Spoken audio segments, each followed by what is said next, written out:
So, in today's email, which is turning out to be some sort of audio email, not quite a podcast, but it's audio, I wanted to give you some actual tips, some takeaways, kind of a preview of some of the things we'll be talking about in the Book More e-learning course.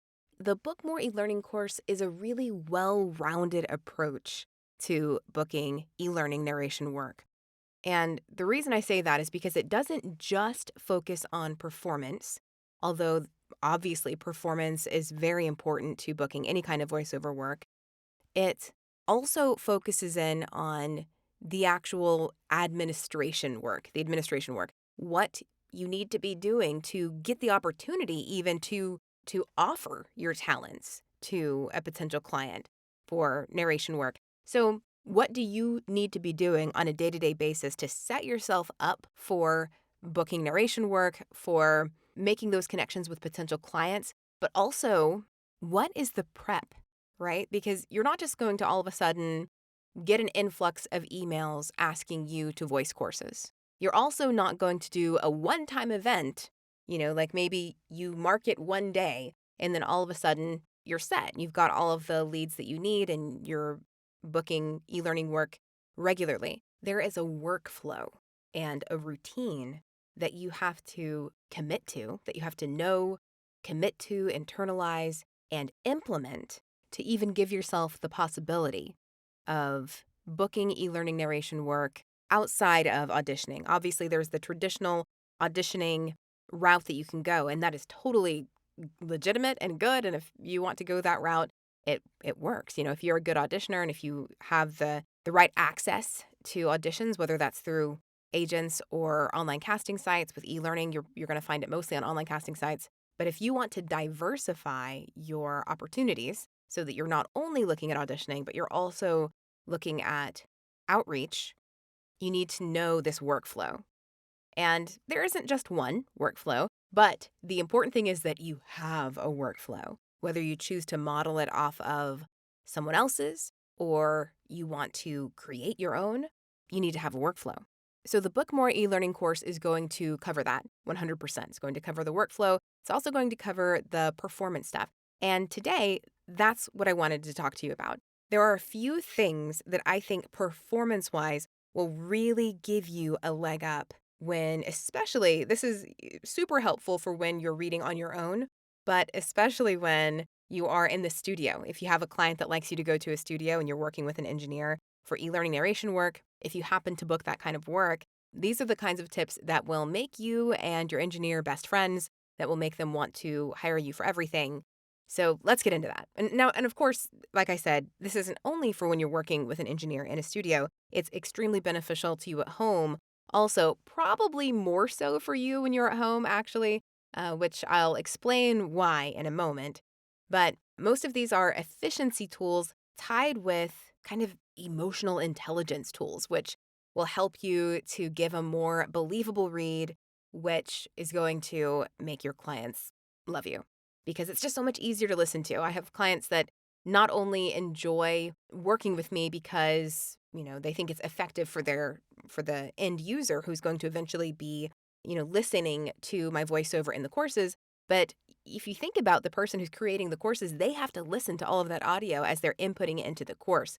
And so I've had the actual developers of the course reach out and say, thank you. I appreciate your narration, your approach to narration on these because it makes it easier for me as I'm putting this course together. I actually enjoy listening to you read instead of maybe feeling like I can tell the voice actor who was doing this didn't quite care or just wasn't putting in as much effort.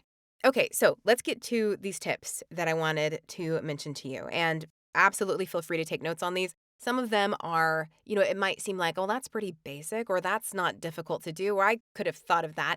But when you really nail these skills to the degree that I'm advocating for, it really does make a huge difference. And it's not something that most people can just do. So it will take work to master these skills. All right, so the first one, simple, it's reading ahead. Now, what I'm referring to here, it might seem like, well, that's obvious, and we all read ahead. I naturally read ahead no matter what I'm reading because that's kind of how we look at a piece of paper, right? We're always kind of looking a little bit ahead.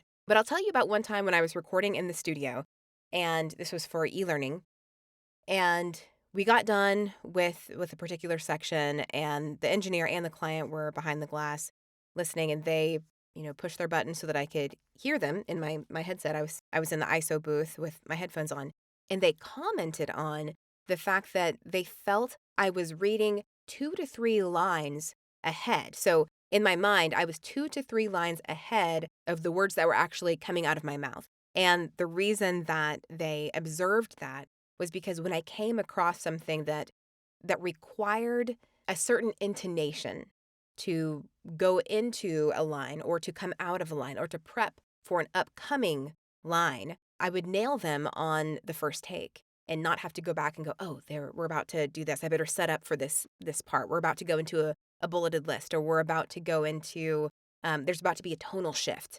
So I would recognize those things lines ahead so that I could prep for them. And what that did was it made their job so much easier. They didn't have to sit there in the studio while I did take after take and, oh, let me go back here. Oh, I didn't realize this was coming up. So it just made it a much more efficient experience for them. And also for the engineer, he made one of the funniest comments when we got done. And this isn't to puff myself up or anything, but just what he said. We got through a fairly lengthy script pretty quickly with very few mistakes. I didn't have to stop and go back very much. There were a few things for like pronunciation or an acronym or something like that we wanted to clarify before moving on.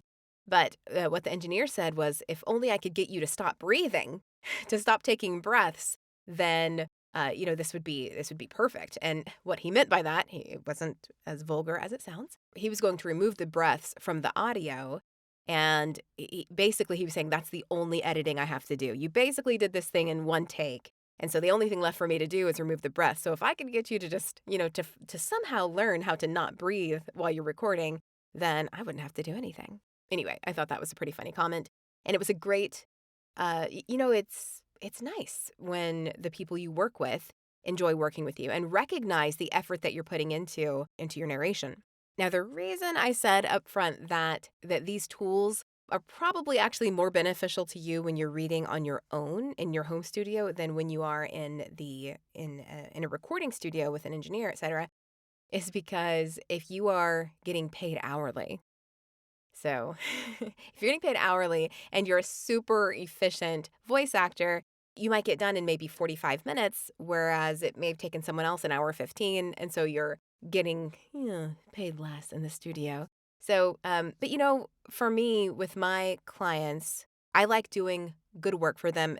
And as long as you have a rate that you're happy with, just make sure you have an hourly rate that you're happy with, because if you know that you're more skilled, that you're going to get done more quickly, just adjust your rate accordingly so that you're getting paid a rate that you're happy with. But that skill really comes in handy when you are in your booth self-directing, because it just gives you so much less editing that you need to do. I hope you enjoyed these quick tips. And if you have any questions about anything, any comments, feel free to shoot me an email. And super excited about the Book More e-learning course, which will launch July 14th.